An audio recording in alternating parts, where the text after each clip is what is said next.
receives petition from GII to investigate him. They are demanding, among others, a verdict on whether he declared his assets. We have details as opposition NDC challenges government to publish details of reviewed sole source contracts it claims has saved the state 2.7 billion Ghana cedis.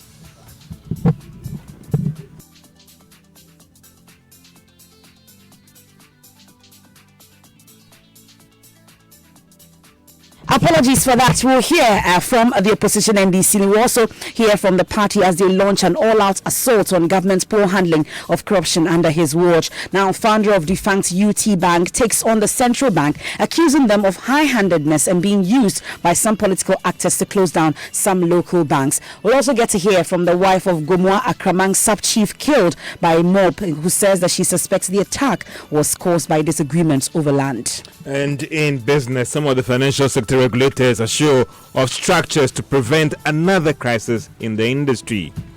And later in sports, Ghana's 4x100 meters relay teams qualify for the IAAF World Championships in Doha.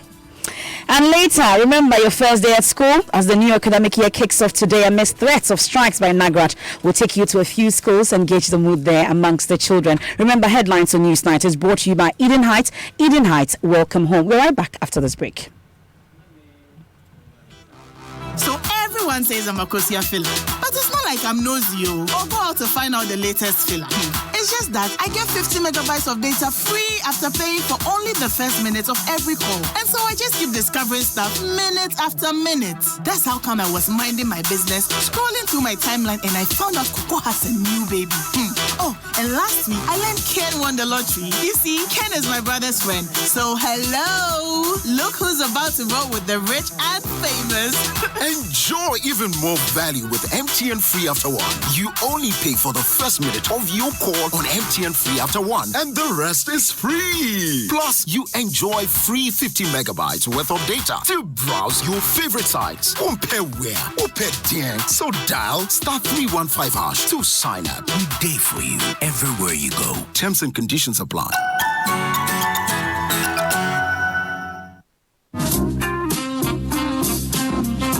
Kingdom Books this year back to school promotion is in conjunction with Citidia Supermarket. Buy school items worth 100 Ghana cedis from Kingdom Books and get 12% discount voucher to purchase from Citidia and vice versa. School items include textbooks, pens, pencils, erasers, exercise books across all Kingdom Books branches in Accra, Tema, Kumasi, Takoradi, and Cape Coast. Kingdom Books, where quality and affordability is assured. For further information, call 0302-764209 or 0302-746101 and 0501-401050. Terms and conditions apply.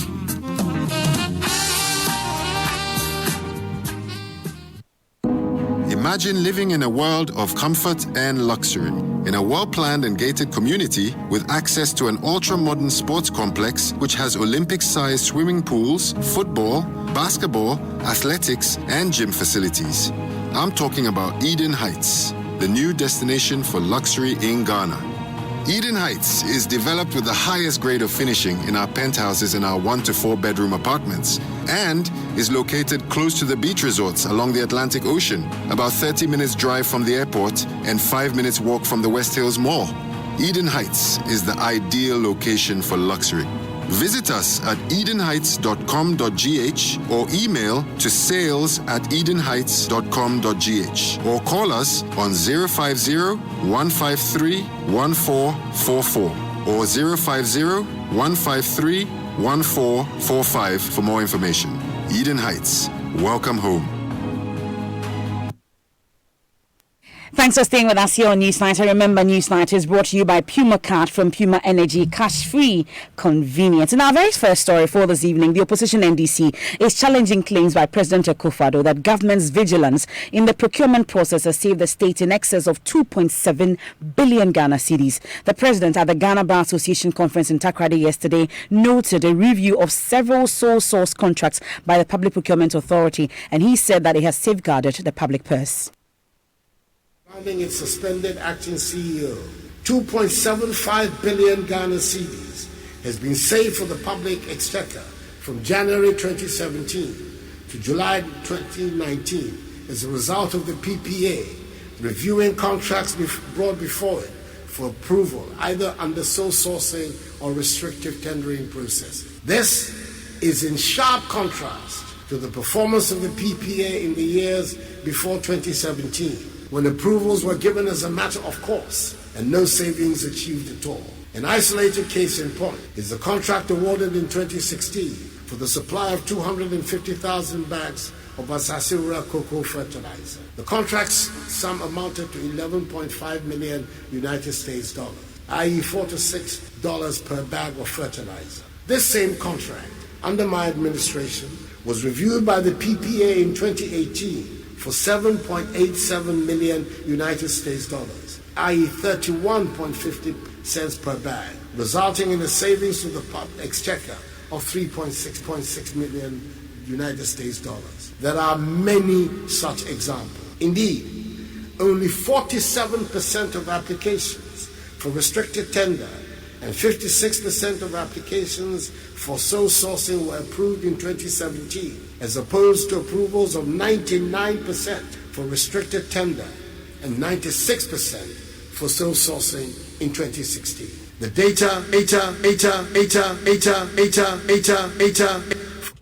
So you heard that President Akufo-Addo yesterday addressing the Ghana Bar Association conference in Takoradi, but addressing a press conference in Accra today, the opposition NDC says those claims cannot be true. General Secretary of the party, Johnson Asiedu Nketia, says the party is demanding a detailed publication of all the sole source or the set sole source contracts and the amounts claimed to have been saved on each.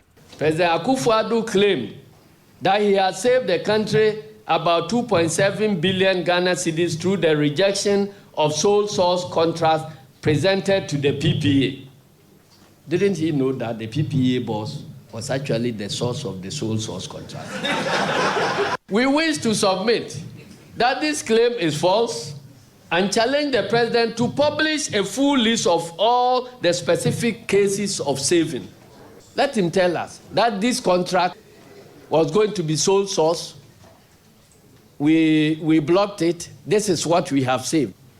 And the total is 2.7 billion. Let him come out to tell us. We note that the request for full disclosure on this matter has been outstanding for 2 years. And the reason why the president has failed to show proof of this claim is that there, in fact, is no evidence to back it. In any event, how can any reasonable person trust the ABIJ-led PPA in the face of the contract for sale scandal?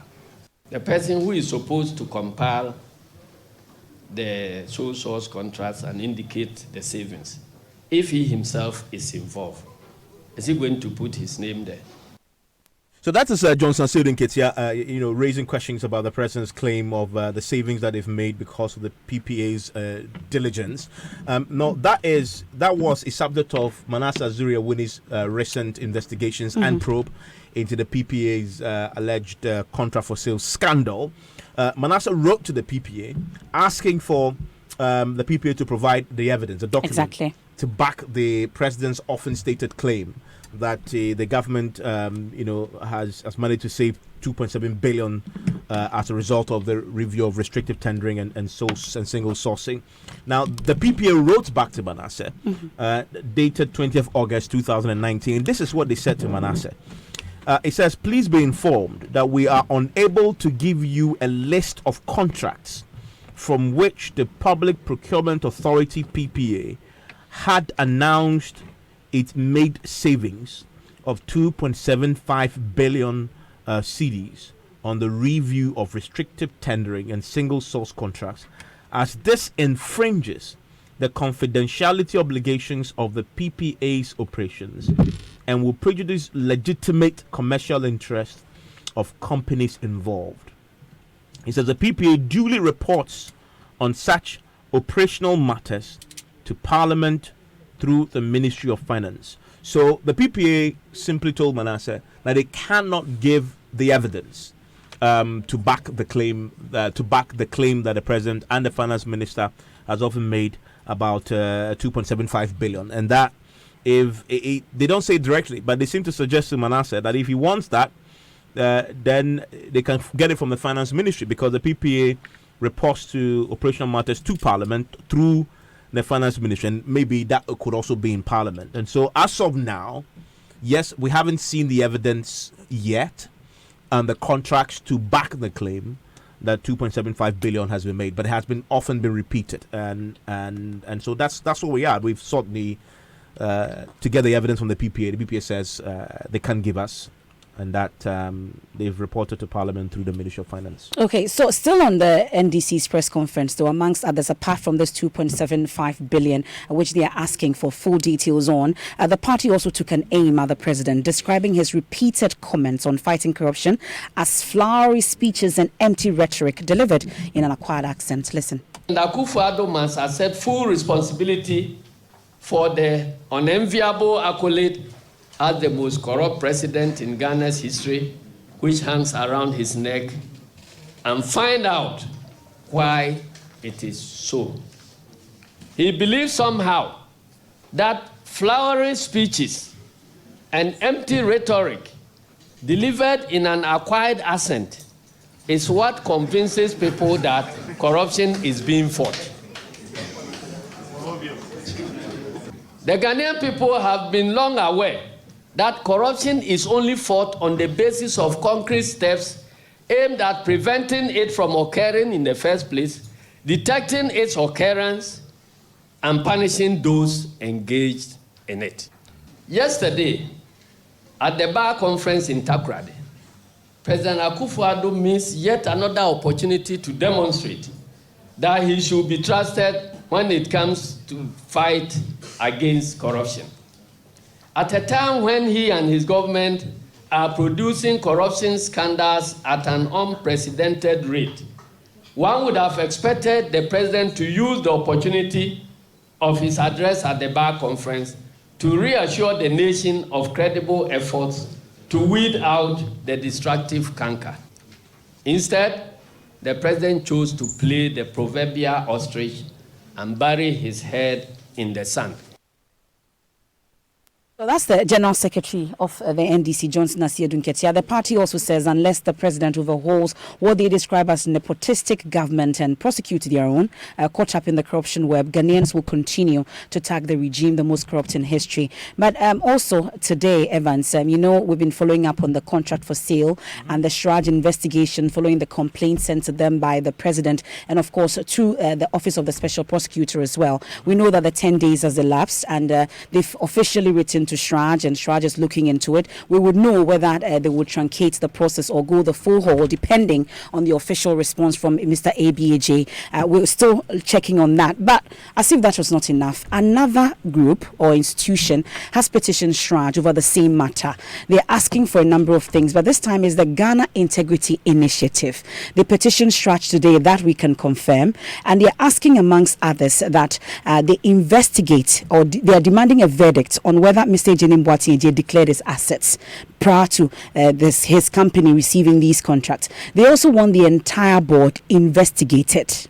You get it. So that's some of the demands of the PPA investigated as well. So these are some of the demands also being made by the Ghana Integrity Initiative. They want to try to expand its probe beyond ABAJ to also include the board. Exactly. And GII, together with other civil society groups before, had called not only for the board to be investigated, but be dissolved in the wake of the Manasseh probe. The board itself had written a public statement in which they said they did nothing wrong, and that in due course, when the investigations are complete, the role they play will be made known.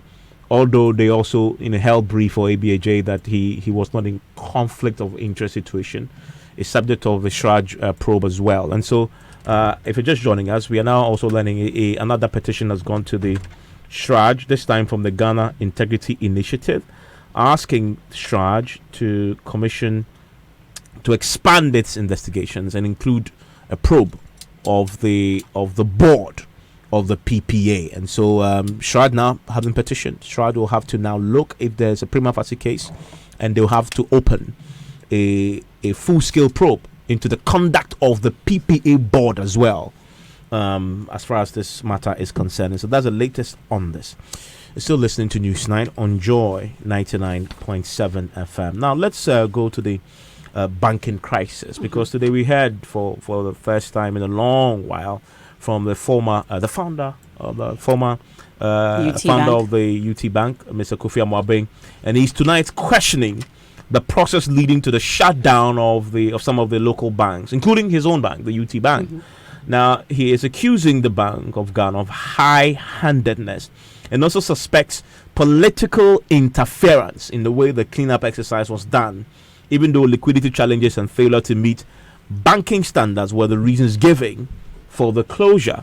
Now, speaking at the third Financial Services Forum organized by Joy Business in Accra today, Mr. Amoaben believes things could have been handled differently. In fact, he singled out the Bank of Ghana governor for mention. He's a fine gentleman, but he did things anyhow and suspects that there may have been some interference in the process there.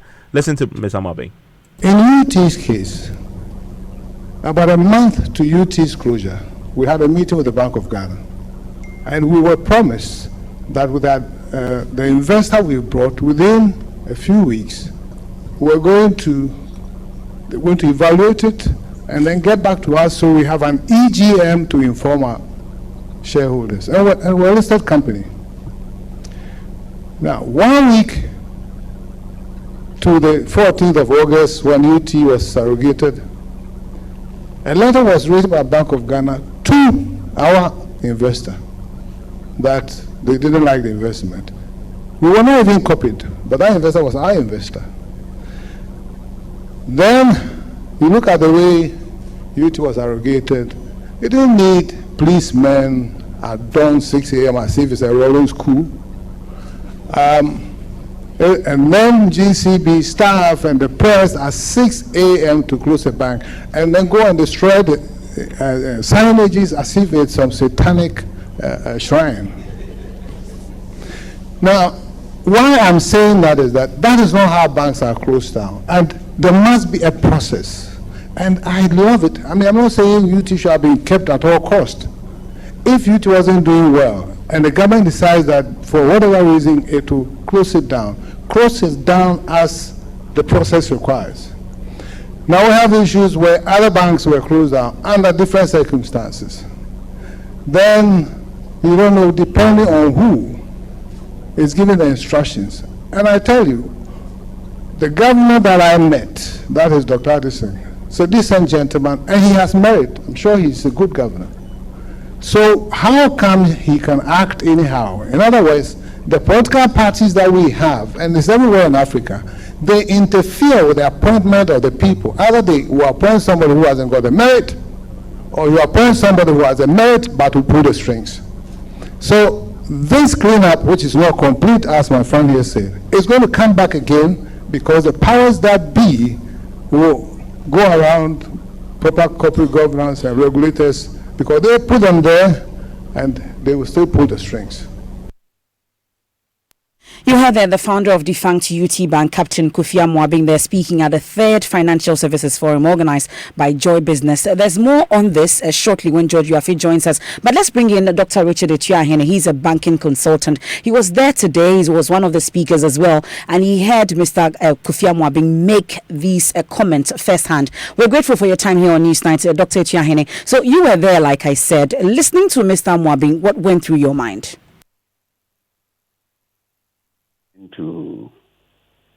To hear the comments that he made, and for him to have said African state, people will pull strings.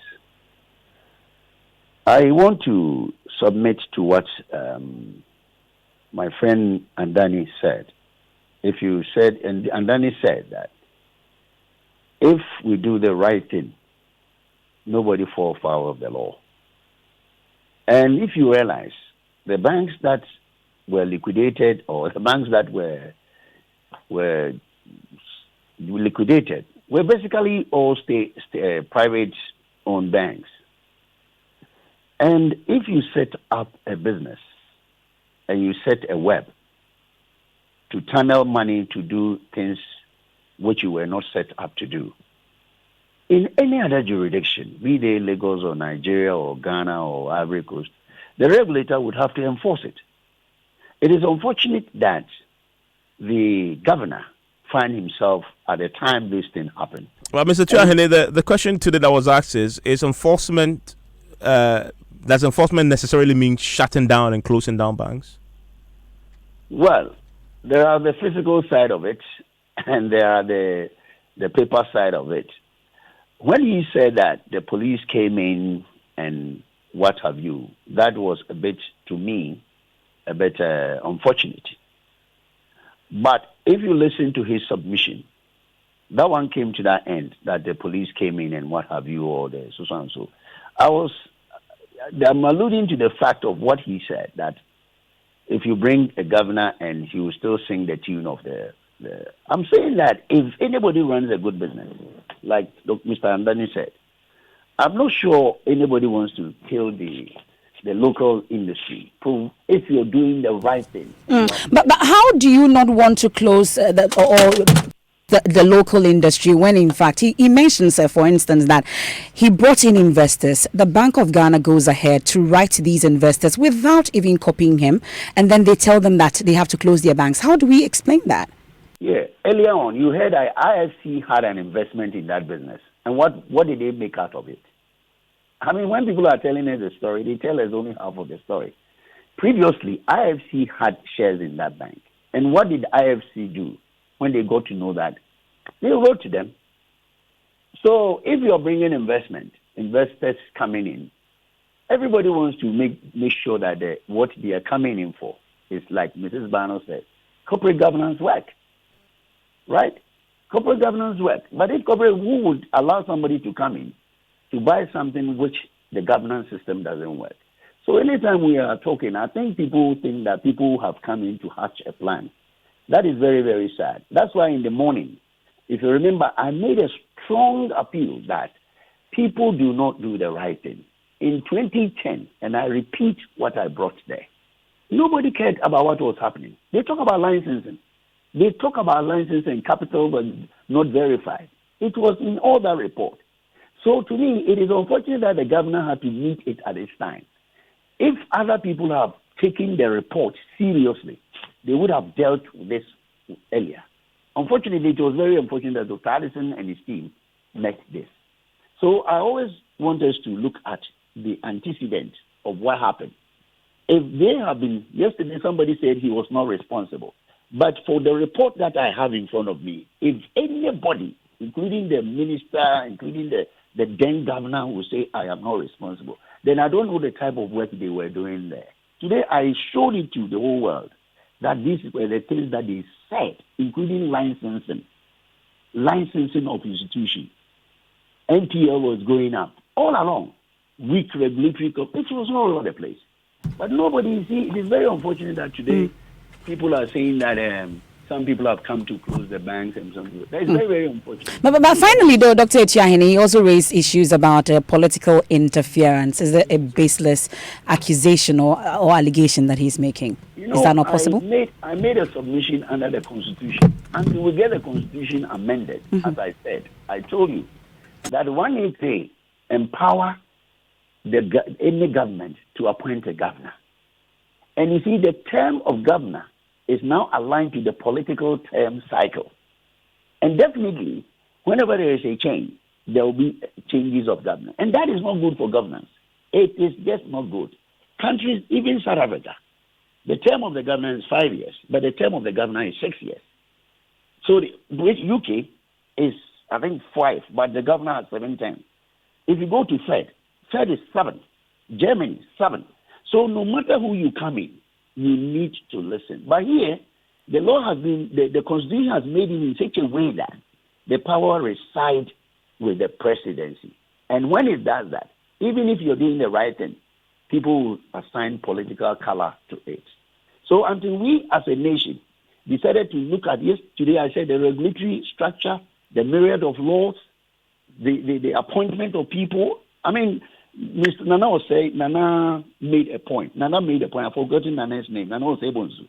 He made a question, but people didn't take him serious. How long have you been there? Who brought you there?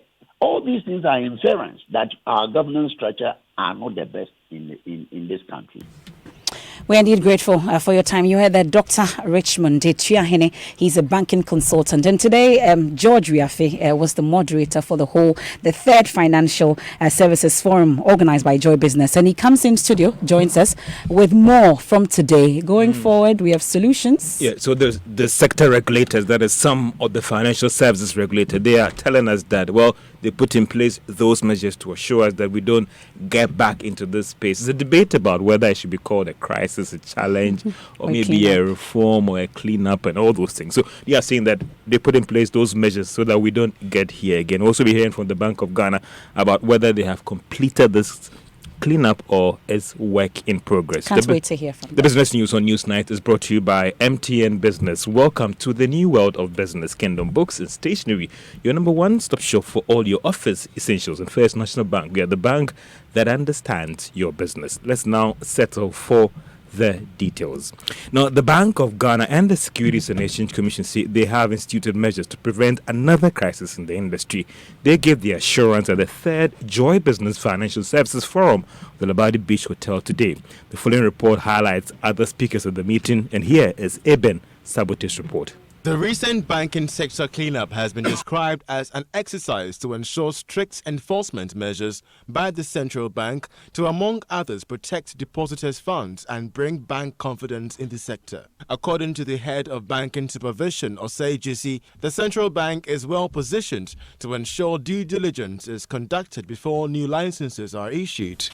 We have to make sure that the necessary approvals are given. And whoever is giving the approval will also ask the relevant questions, because the person knows the risk associated with issuing licenses to institutions that do not qualify. The appropriate structures have been put in place. And let me tell you that, in a way, everybody in banking supervision has a performance contract. If you are a relationship manager and you are in charge of some savings and loans, finance houses and banks, you have a performance contract. And at the end of the day, you will be accounted, you have to account for it. As a head of department, we have a performance contract. On his part, banking consultant Dr. Richmond Etuahene charged the Bank of Ghana to remain focused with enforcement of banking rules to avoid another crisis.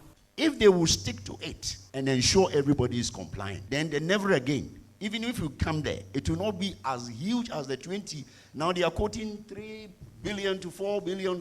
That's what the Minister of Finance said. So a lot of money. When your capex, the capital expenditure for the whole nation for 2 years, is not up to that. Corporate governance consultant Marian Bano also thinks a rigorous sanction regime should be applied. In this context and in today's environment, the regulator has to be ferocious. If you have assets in your house and you are protecting those assets, you don't put a pet dog in your house. You bring a ferocious dog to protect your assets. So the regulator has to be very aggressive and ferocious, and that will be an incentive for good behavior. The Financial Services Forum brought together several industry players within the banking and capital market space to deliberate on the post-banking sector cleanup. When you build a local institution which has been acknowledged for so long and so on and so forth, and we've grown from, let's say we started with a staff of 3, and at our best we had a staff about 2,500. You expect, as was done in the US and other places, that the government will try to keep its own and not just treat it anyhow. So to Mr. Amdane's point about systemic banks, mostly foreign banks. So what are we going to do in terms of creating local banks? Are they right? Yes, per the law. But could there have been any other? And I want to add that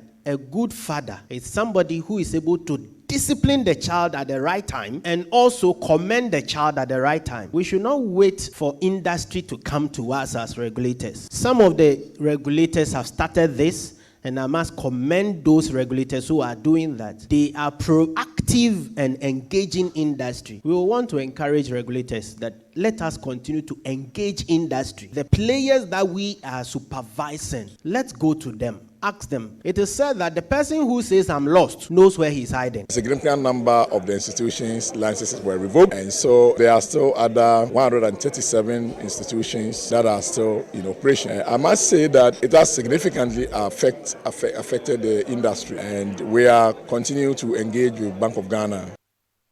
That's one participant at the Joy Business Financial Services Forum sharing his thoughts over the ending that report by Eben Sabuti, to you by Charles Aite. Meanwhile, the central bank has maintained that it has indeed completed cleaning up the banking sector. It, however, maintains that this doesn't mean that there wouldn't be any development that will warrant a regulatory action. Now, this was disclosed by the head of banking supervision at the Bank of Ghana, SAGC, in response to concerns that the cleanup cannot be set to be completed. In a related development, Director General of the Securities and Exchange Commission, Reverend Dan Ogbamitete, is blaming the crisis phase in the sector to the behavior of some shareholders in the financial institutions. If I wear my other cap as a preacher, I would say that the reason why we continue to preach is because there's always bad behavior. So in effect, I don't think that we can say that never do another cleanup. Probably is the scale of the cleanup, because what has happened, I guess, is quite significant. And I believe that going forward, as regulators, we need to keep our eye on the ball and keep doing what we have to do. From where I sit, I agree that corporate governance is a challenge, but we have come up with a corporate governance code for listed companies. Reverend Daniel Ogbamitete is the Director General of the Securities and Exchange Commission. Now, country senior partner at PricewaterhouseCoopers, Visha Shiagbo, is downplaying the impact of the sanctioned audit firms on the industry's confidence. Now, 4 audit firms were last week sanctioned by the Institute of Chartered Accountants with total fine of 2.2 million Ghana cedis. Now, this was due to what many have described as a breach of auditing principles. There are fears that this could affect confidence in the industry following the banking sector cleanup, but Mr. Shiagbo tells Joy Business that would not be the case on the ground. Because to the extent that you can have confidence that there is a regulator that is enforcing standards, that is holding professionals to a certain level of quality, then you should be able to place reliance on the work of those professionals. So that is why I am supportive of the action the Institute has taken. And that is why I am also supportive of the fact that is in the public domain that the Institute has acted positively. Those of us in the profession know, by the way, that this is something the Institute does proactively, because they actually do undertake quality reviews on an ongoing basis. It's nothing new. It's been there. Maybe it's not visible to the public. Senior country partner at PricewaterhouseCoopers, Vish Shiagbo. Now, the Ghana Standards Board has indicated that they will soon start publishing names of petrol service stations shortchanging customers. The move is part of the authority's plan to ensure that consumers get value for money. Director General, that is Professor Alex Dodu, has been speaking or spoke on the Joy FM's executive launch program today, talking about standards and the impact on development. How do we ensure that those who are doing the right things are protected? We had our last meeting last week, Friday. Hopefully within the next week or so, most likely within the next 2 weeks, we will come up with modalities, and those who are committed and have signed up to be of good behavior will be known. And they have pledged to support the naming and shaming once the processes are all agreed. So you'll be hearing more on this space. And then indeed, we intend really to quarterly, at least every quarter, publish to the country the states of our 4 stations. It's important Ghanaians know what is going on. Transparency is what drives progress.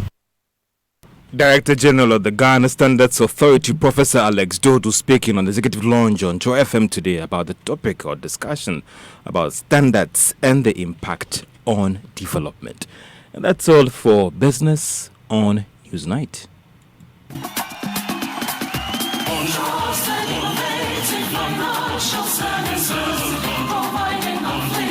Support and solutions, customer-oriented, superior services.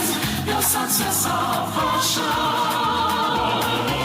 Trusted, innovative financial services, providing inflation support and solutions. Customer-oriented, superior services. Your success our portion. 10 good years of loyalty, service with integrity, protective of our Ghanaian brand. 10 years of excellence, 10 years of loyalty. Your success our passion, oh yeah. Your success our passion. Your success our passion. Ma, please give me your phone. Let me make a quick call. So you're still on that network that gives you fair data and talk time, when Vodafone has double the Red 1, Red 2, and Red 5 offers. For 5 CDs, Chikra. You get 250 minutes to call all networks, 250 megabytes data, and more. I'm moving to Vodafone today. Switch to Vodafone to enjoy double Intusor on red bundles of 1, 2, and 5 CDs. Enjoy double talk minutes to call all networks and double data to browse. Vodafone always gives you more. Dial *200# to subscribe now. Terms and conditions apply. The future is exciting. Ready? Thank you, folks. On my A list today, show some love for Contractor EB. So, Contractor, what do you think about the country's changing skyline? Oh, send them down there, Shayuma. Across skyline, they change you, papa. Wow. Contractor, don't you get worried when you hear of buildings collapsing? I'm not for an answer on Tassam. It is the likability of using low quality product. Please explain why. Yeah, cement is no quality on your gasem. Village of Fefu. It was built with gasem. Says the gasem is your construction. Osi ho pumping. Sha N1, KJT Market, Kotokano Kumasi Airport, Cape Coast Stadium, Atwabu Gas Project in Gasebo. Messi what the quality. You know what is quality? Gasem, 3 cement grades, greater value. Gasem, the nation builder. Joy 99.7 FM. Thanks so much for staying with us here on Newsnight. Let's head to Gumwa now. It's become a popular area for all the wrong reasons. And tonight, the 28-year-old wife of the Gumwa Akraman sub-chief, who was killed by a mob, says she believes the killing was sparked by disagreement over land.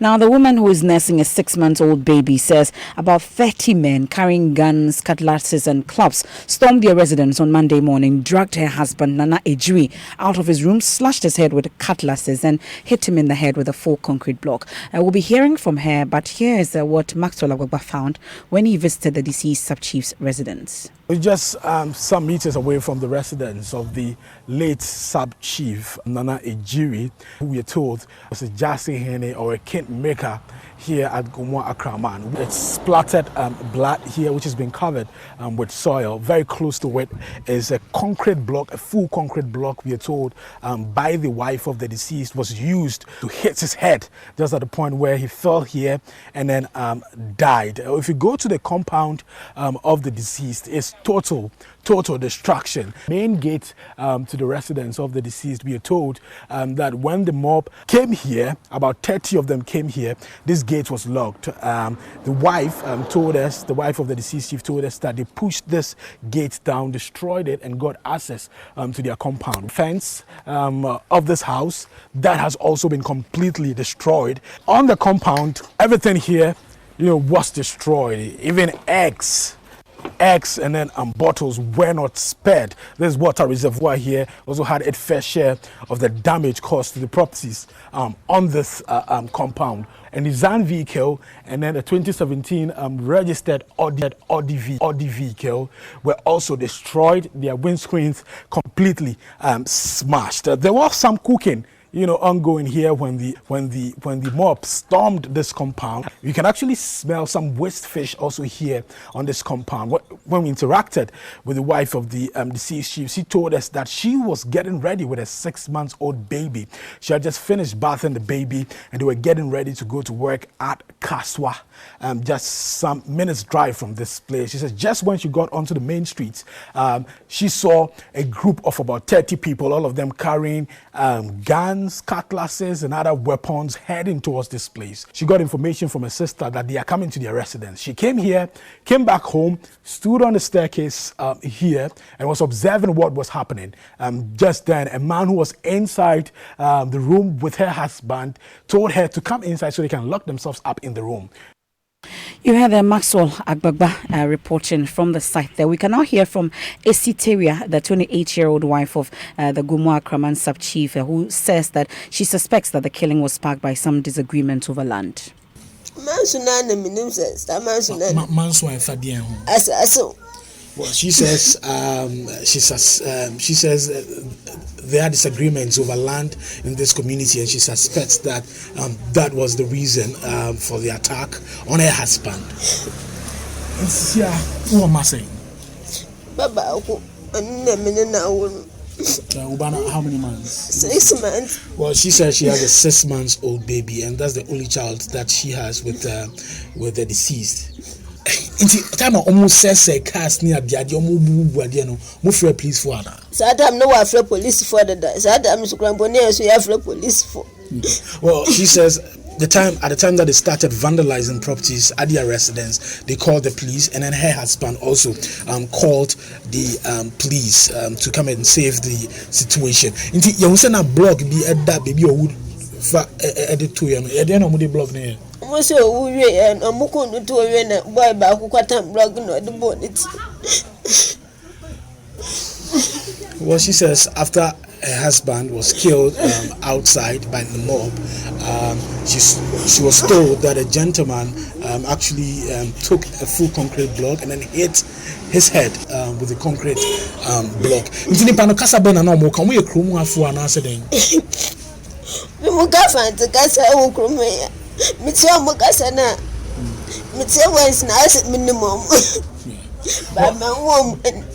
Well, she said the voices that came to a residence sounded familiar, and some of them were speaking Fanti.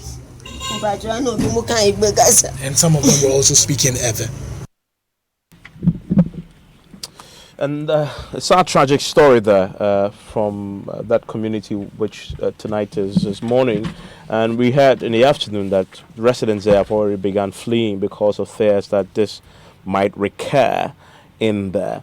We may want to speak to the Chief Executive Officer of Goma East, who is on the line with us right now. We don't have him now. When we do, we'll bring him to you. And just this weekend, he declared a shoot-to-kill approach. He was saying that because of the killing of the 2 police officers in the area and the increase in crime in the Gomwa area, he had declared that there should be a shoot-to-kill approach to be adopted by the police. And just days after that declaration, we're having this incident in his area as well.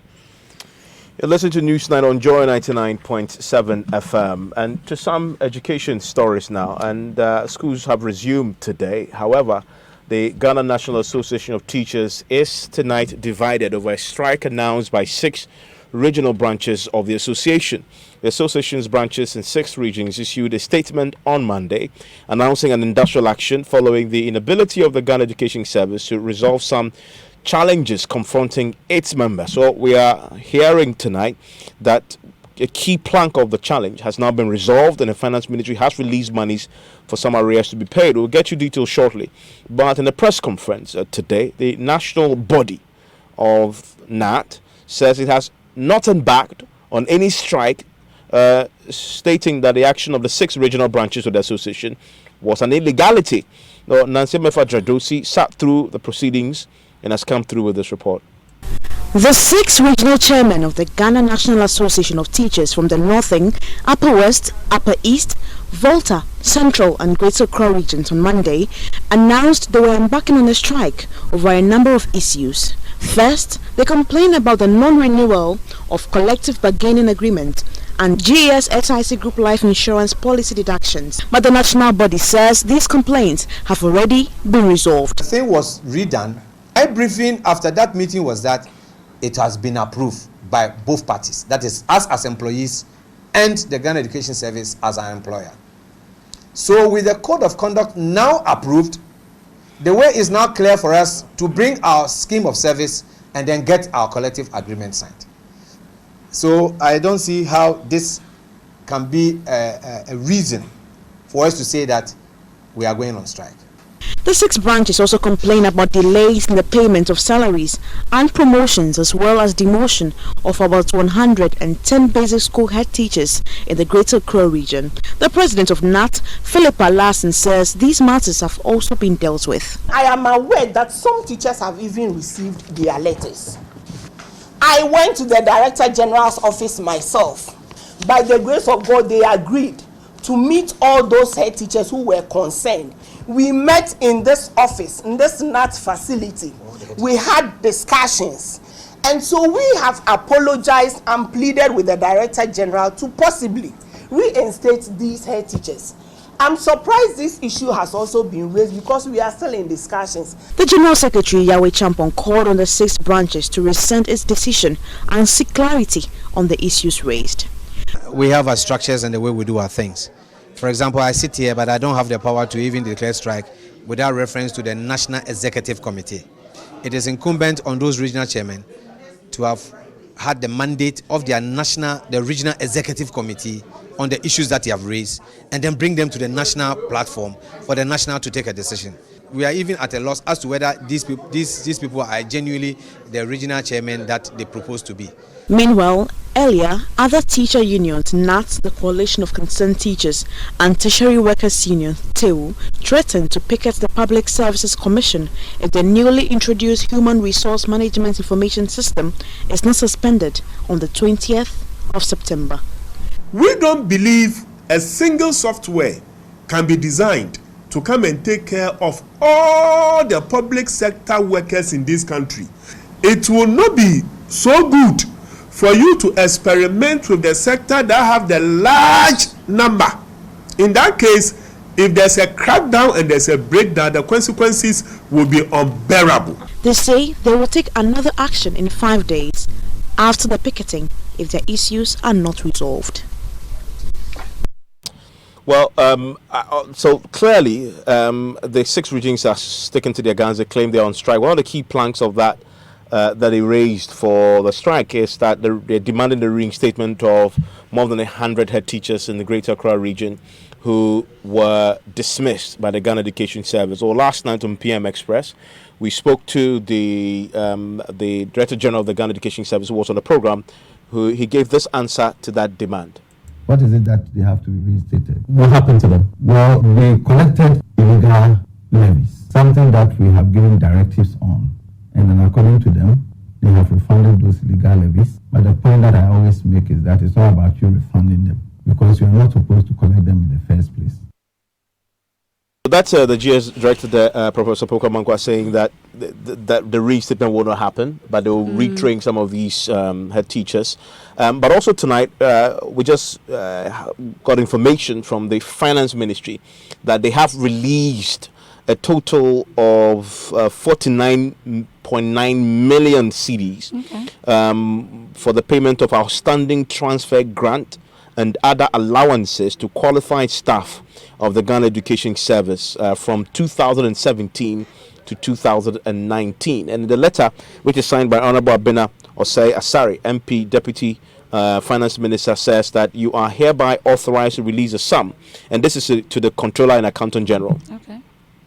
Release a sum of 49.9 million cedis to enable the Director General, Ghana Education Service, pay outstanding transfer grant and other allowances to qualified staff of the GES from 2017 to 2019. And then there's a breakdown. 2017 they owed 18.3 million. 2018 they owed 16.2 million. 2019 they owe 15.4 million, the total of which comes to that figure. And so the Auditor General, the Controller and Accountant General have tonight been authorized, and this is dated the 10th of September 2019, authorized to release. This is a significant part of the demands, both from NAGRAT and from the NAT members from the 6 regions who say they're on strike. So that is the update for you. Finance Ministry has authorized the Controller and Accountant General to release 49.9 million cedis to pay outstanding transfer grant and other allowances owed to teachers. And like you said, today is my first day of school, and it kickstarts the implementation of the new curriculum introduced by the Ghana Education Service and NACA. And today, the Education Minister was on a tour, and my colleague Nancy Mefajadosi was also on a tour, finding out how the children are coping. But some interest groups in the education sector in Ghana are optimistic that the new basic curriculum will help children with special needs. Now, the new arrangement to begin this month is a departure from objective-based to a standard-based curriculum focused on strengthening reading, writing, arithmetic, and creativity. Prince Sapia has more in this report. Dyslexia is one of the learning disorders involving difficulty in reading due to problems identifying speech sounds and knowing how they relate to letters and words. Also known as reading disability, dyslexia affects areas of the brain that process language. Under Ghana's old education curriculum, many students with this condition are considered dumb, and most of them end up dropping out of school. Dominic Bembali teaches at Garden City Special School. He believes the new standard-based curriculum, which emphasizes foundational skills, is good for lifelong learning and national development. Before now, our education system was such that children who are unable to read were left behind because teachers were sort of in a hurry to be able to finish the scheme of work that they have prepared for probably a term, and then it translates also into the year. So people didn't actually have the time to wait and see the problems that the children may be facing reading. And so they would just, if 2 or 3 people are able to read in the class, that was okay.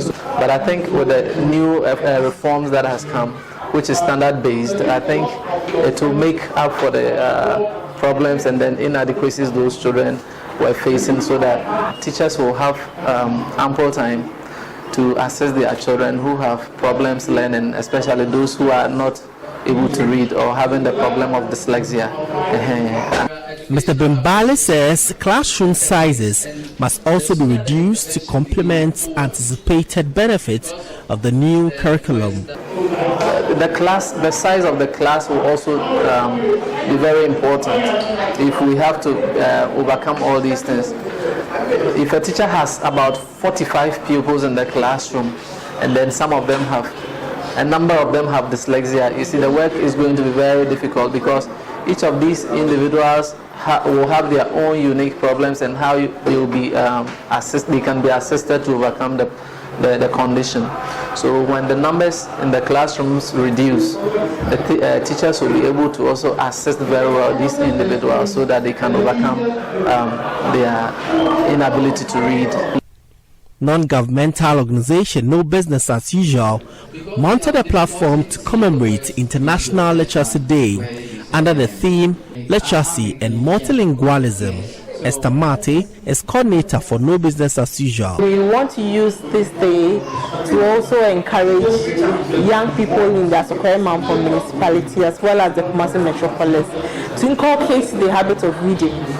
Again, we want to also use this day to stress the importance of multilingualism, just not in other languages like French, Spanish, Italian, Arabic, but also to adopt the habit of learning our local languages. Prince Apia reporting. We'll go back to Kumasi shortly, this time on sanitation. But first, Hans Mensah has the latest from Emefa, how is your London club doing? Leave me alone. Or the Manchester club? Leave me alone.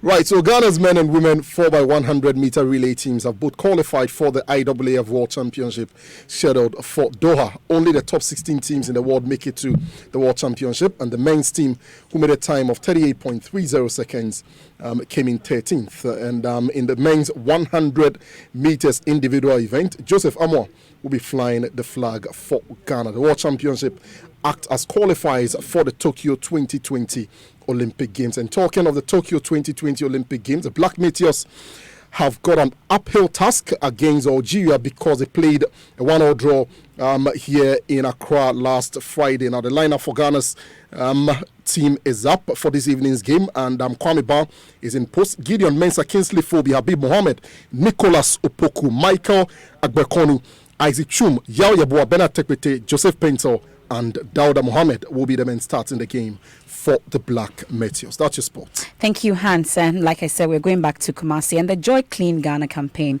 is on. And already the Kumasi Metropolitan Assembly and Love FM sanitation enforcement team has uncovered a public health risk at a herbal medicine hub in the Ashanti region. Now, the team was forced to lock up a processing and storage facility in which personnel found a mixture of feces and urine stashed in bags of herbal products.